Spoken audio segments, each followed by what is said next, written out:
Avec nous Stéphanie Giraud et c'est ma boîte mariage. Raconte-moi un peu plus en détail cette fois-ci ce que c'est que ma boîte mariage. L'idée c'est que j'étais organisatrice de mariage. J'ai rencontré plusieurs dizaines de couples d'amoureux que j'ai eu le plaisir d'accompagner dans leurs projets. Et effectivement, je me suis dit l'idéal ce serait de créer l'outil indispensable pour donner un coup de main nécessaire pour organiser ce mariage. Donc un petit peu façon guide du routard entre guillemets, référencer toute une sélection de prestataires de qualité, de confiance, les rassembler dans un joli coffret cadeau. Donc tu t'es dit l'idée, une boîte. La boîte on la voit ici mais on va pouvoir la voir en photographie. Oh oui, donc ça c'est ta boîte, c'est le packaging. Oh dis donc elle est jolie la fille à côté. Et donc ensuite, donc tu te dis une boîte style guide du routard. Les visuels vont passer au fur et à mesure. Hein. Donc ensuite, et tu t'es dit je vais les répertorier. Donc tu es tous partis les voir un à un. Exactement, l'idée c'est effectivement d'aller chercher les perles, les bons, qui on ne va pas forcément retrouver d'ailleurs sur les salons thématiques. Donc d'aller chercher un petit peu ces gens qu'on trouve pas affichés partout et de les référencer dans un coffret cadeau. Le plus, c'est qu'on va retrouver systématiquement sur chacune des fiches un petit code cadeau. L'idée quand on se marie, c'est déjà de dire félicitations. Et c'est ce que fait Boîte Mariage. Donc on va retrouver un petit code cadeau où on va bénéficier de remises souvent ou d'un cadeau dont le commerçant est à l'initiative, une bouteille de champagne, un dîner en amoureux, etc. On va la voir à l'écran, il y a une espèce, on va voir une fiche, voilà, c'est ça, des faire par mariage. Par exemple. C'est comment ? Mots et papier. Mots et papier, c'est ça.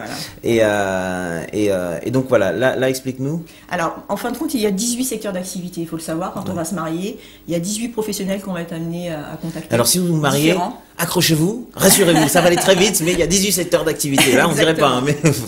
Du lieu de réception jusqu'à l'agence de voyage, en passant par les chocolats, les faire-part, les artistes, les dragées, la location de voiture. Le coiffeur, la maquilleuse, exactement. les donc photographes. Ça représente 18 secteurs d'activité. Donc l'idée, c'est d'en proposer une dizaine par secteur d'activité. C'est pas la peine d'en avoir trop non plus. On va les trouver répertoriés selon leur zone géographique, de façon à ce que tout le monde puisse trouver aussi son bonheur, selon son lieu d'habitation. Et le plus, qui est très important, c'est que tous les couples d'amoureux vont bénéficier d'un accompagnement conseil à distance. Et ça, c'est le grand plus de ce concept que j'ai créé. C'est que c'est une alternative où, à moindre coût, je vais pouvoir être épaulée à distance par une professionnelle de l'organisation d'événements qui va prendre le temps de savoir qui je suis, quelle est notre histoire, quel est notre projet, quel est notre budget et quels sont les prestataires les plus à même de nous correspondre. Voilà. Et ça, c'est un gain de temps énorme. C'est le plus de cette boîte, c'est au-delà du coffret qu'il est agréable de recevoir. Je l'ai pensé très féminin parce que nous, les femmes, on aime les jolies choses. Ah, je confirme. Quand on parle, c'est souvent les femmes qui dirigent et les garçons du beau, c'est comme elles veulent. Voilà. L'idée, alors, on a un demi de champagne à boire en amoureux une fois que la demande est faite. Ah, on peut la voir là, la bouteille. En couple ou en famille.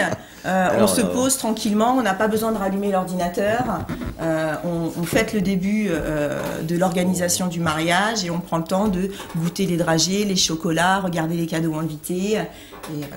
Et pareil, la bouteille de champagne, c'est une des personnes que tu as sélectionnées, c'est ça, je me suis déplacée effectivement dans le plein pays du Champagne, il a fallu que je goûte aussi. Ah, ça devait être la partie. Je goûte aussi. Quelle horreur. Le plus, si vous voulez, c'est que par exemple sur le champagne, on n'est pas forcément sur des grandes marques médiatiques où là on va payer un très bon champagne, mais on paye aussi une communication. Les gens le savent bien hein, quand on achète des marques. Donc là, on a un champagne de qualité directement au producteur, excellent avec un prix fantastique. Donc ça fait partie du concept. Et tu as fait